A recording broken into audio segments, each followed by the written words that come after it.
प्रधानमंत्री नरेंद्र मोदी के 10 साल का कार्यकाल क्या भारत देश को 100 साल से भी ज्यादा पीछे ले गया है। नमस्कार, मैं आपके साथ के राणा न्यूज संवाद देख रहे हैं आप। प्रधानमंत्री नरेंद्र मोदी के कार्यकाल पर अब ये आरोप लग रहे हैं कि 100 साल से भी ज्यादा हमारे देश को पीछे कर दिया गया। आम आदमी पार्टी के नेता संजय सिंह ने यह आरोप लगाया है और उन्होंने तमाम कारण भी बताए हैं। सबसे पहले संजय सिंह का यह बयान सुनिए, उसके बाद इसका विश्लेषण करेंगे। मैं कुछ फिगर बताना चाहूंगा। इस देश में याद रखिएगा, हैरान करने वाली बात है, इस देश में आर्थिक असमानता के मामले में भारत 100 वर्षों का रिकॉर्ड तोड़ चुका है। यानी कि अंग्रेजों के शासनकाल में जो आर्थिक असमानता थी, आज प्रधानमंत्री नरेंद्र मोदी जी के कार्यकाल में भी वही आर्थिक असमानता है। 100 वर्षों का रिकॉर्ड आर्थिक असमानता के मामले में भारत ने तोड़ दिया है। यानी कि जितना 100 वर्ष पहले आर्थिक असमानता थी, गरीबी अमीरी का अंतर था, उतनी ही गरीबी अमीरी का अंतर आज है। संजय सिंह का यह कहना है कि भारत देश में जो आर्थिक असमानता है, अमीर और गरीब के बीच की जो खाई है, वो इतनी बढ़ गई है जो भारत में आज से 100 साल पहले थी। यानी कि अंग्रेजों के जमाने में जिस तरह की आर्थिक असमानता भारत में थी, उसी तरह की आर्थिक असमानता अब नजर आ रही है। भारत को अगर आप हर एक पैमाने पर उठाकर देखें तो आपको कुछ ऐसा ही नजर आएगा कि आप एक बार फिर से अंग्रेजों के जमाने में चले गए हैं।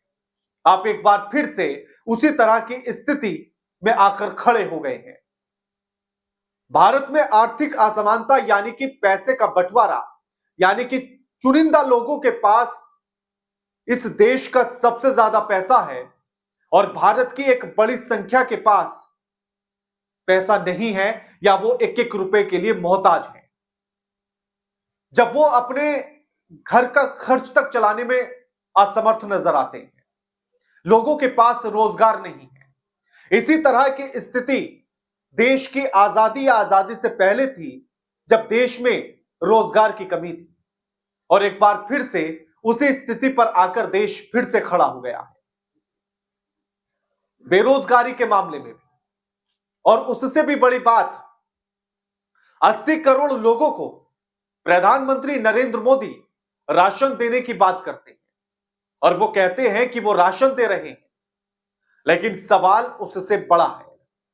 सवाल यह है कि आजादी के इतने साल बाद भी, जब हम 77-78 साल में आ गए, तब भी अगर हमें अपने देश की जनता को, एक बड़ी संख्या को, अगर हर महीने राशन देना पड़ रहा है, उसके खाने का जुगाड़ करना पड़ रहा है, 2 वक्त की रोटी का इंतजाम करना पड़ रहा है, तो सरकारों के लिए इससे ज्यादा नाकामी और कुछ नहीं हो सकता।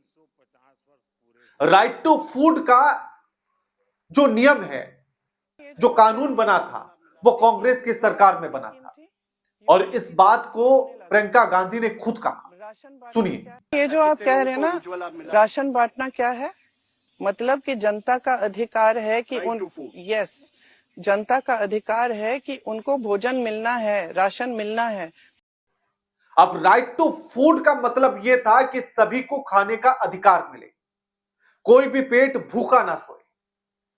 लेकिन आज प्रधानमंत्री नरेंद्र मोदी के 10 साल के कार्यकाल पूरे हो जाने के बाद, उसके बाद भी यानी कि 11 साल हो चुके हैं आपको, और उसके बाद भी अगर लोगों को राशन दिया जा रहा है फ्री में, तो यह सरकार की विफलता में आएगा। गिरती हुई जीडीपी इस बात को यह बता रही है कि हमारा देश पिछड़ता जा रहा है। अगर आप हर मोर्चे पर देखें, गिरता हुआ रुपया जो 86-87 पर आ चुका है, इतनी गिरावट तो रुपए की डॉलर के मुकाबले कभी थी ही नहीं। अगर आप बाकी देश के प्रधानमंत्री के मुकाबले देखेंगे तो प्रधानमंत्री नरेंद्र मोदी के 10 से 11 साल के भीतर रुपए में सबसे ज्यादा गिरावट पाएंगे आप। और सिर्फ ये कोई 1 या 2 मुद्दे नहीं हैं, ऐसे हर मोर्चे पर है। जहां एक तरफ यह कहा जाता है कि दुनिया में भारत का डंका बज रहा है, वहीं दूसरी तरफ वो फटा हुआ डंका नजर आ जाता है कि इतना बजा कि डंका ही फूट गया है, फाड़ दिया गया है। जब प्रधानमंत्री नरेंद्र मोदी अमेरिका की यात्रा पर जाते हैं तो डोनाल्ड ट्रंप उन्हीं के सामने किस तरह की बातें करते हैं, भारत के अपमान करते हैं और प्रधानमंत्री कुछ बोलने की हिम्मत तक नहीं कर पाते। यह साफ बताता है कि क्या भारत अमेरिका के सामने कुछ बोलने तक की हैसियत में नहीं रहा। और अब तो ताजा खबर यह भी है कि डोनाल्ड ट्रंप ने भारत पर 100% टैरिफ लगाने की बात कर दी है। India charges us auto tariffs higher than 100%. China's average tariff on our products is twice what we charge them. And South Korea's average tariff is 4 times higher. Think of that, 4 times higher. Bharat के अवैध प्रवासियों को जिस तरह से जंजीर में जकड़कर भारत वापस भेजा गया, क्या यह भारत का अपमान नहीं है? और इसको, क्योंकि आज से पहले तो कभी ऐसे किसी भी प्रवासी को नहीं भेजा गया। प्रवासी पहले भी आए, लेकिन कभी कैदियों की तरह या फिर भेड़ बकरियों की तरह भरकर नहीं भेजा गया था। लेकिन इस बार ऐसा हुआ, तो क्या भारत की इमेज पूरी दुनिया में धूमिल हो रही है? उसकी साख गिर रही है क्या? महंगाई अपने चरम पर है और ये तमाम ऐसे आंकड़े हैं जो ये बताने के लिए काफी हैं कि भारत पिछड़ रहा है। विकास की ग्रोथ को आप कैसे देखेंगे? विकास को आपको किस पैमाने पर लाकर नापेंगे? भारत पर पिछले 3 महीनों में 2.52 लाख करोड़ रुपए बढ़ गया, यानी कि भारत पर विदेशी कर्ज जुलाई सितंबर 2024 में 29 अरब डॉलर की बढ़ोतरी हुई थी और कुल विदेशी कर्ज बढ़कर अब 712 अरब डॉलर हो चुका है, यानी कि भारत के जीडीपी का 88% से भी ज्यादा। अब ऐसे में क्या भारत पिछड़ नहीं रहा है? फिर किस आधार पर यह कहा जाए कि भारत तरक्की कर रहा है, भारत विश्व गुरु बनेगा या भारत का डंका बज रहा है? यह सवाल अपने आप में बड़ा है। संजय सिंह ने उसके आगे क्या कहा वो भी सुनिए। इस देश में आप कल्पना कीजिए, आर्थिक असमानता एक पक्ष है, लेकिन 100 करोड़ लोगों के पास अपनी जरूरत के अतिरिक्त कुछ भी खरीदने की शक्ति नहीं बची है। और ये फिगर बिल्कुल साफ तौर पे समझ में आता है। 81 करोड़ लोग ऐसे हैं जिसको सरकार खुद मानती है कि वो राशन दे रही है।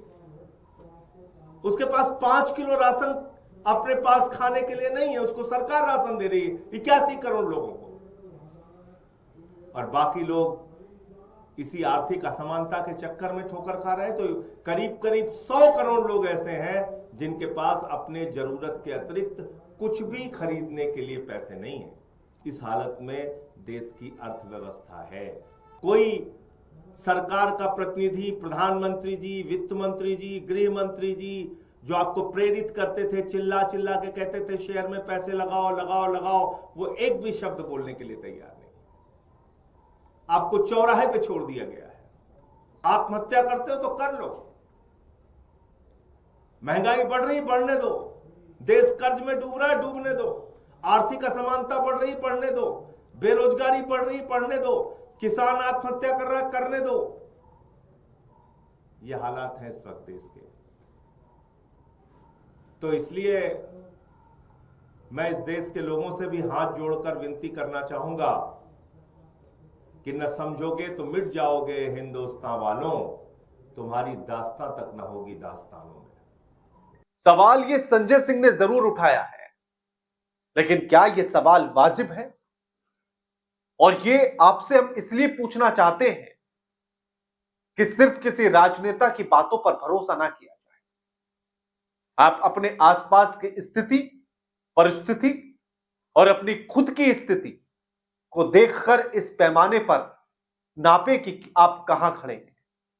इस पैमाने पर आप ये तय करें कि देश आगे बढ़ रहा है या पीछे पिछड़ता जा रहा है। एक और आंकड़ा है जो लोकसभा में दिया गया था राज्य शिक्षा मंत्री जयंत चौधरी के द्वारा, और जिसमें बताया गया था कि लगभग 12 लाख बच्चे तो ऐसे हैं जो स्कूल ही नहीं गए, जो स्कूल जाने से वंचित रह गए। तो फिर आओ स्कूल चले हम जैसे नारे, पढ़ेगा तो बढ़ेगा इंडिया जैसे नारे क्या कहीं धूल फाक रहे हैं या सिर्फ नारे नारे बनकर रह गए? और आए दिन महिलाओं की सुरक्षा को लेकर जो खबरें सामने आती हैं, ये उसी तरह की स्थिति है जो आपको और हमें सोचने पर मजबूर कर देती है।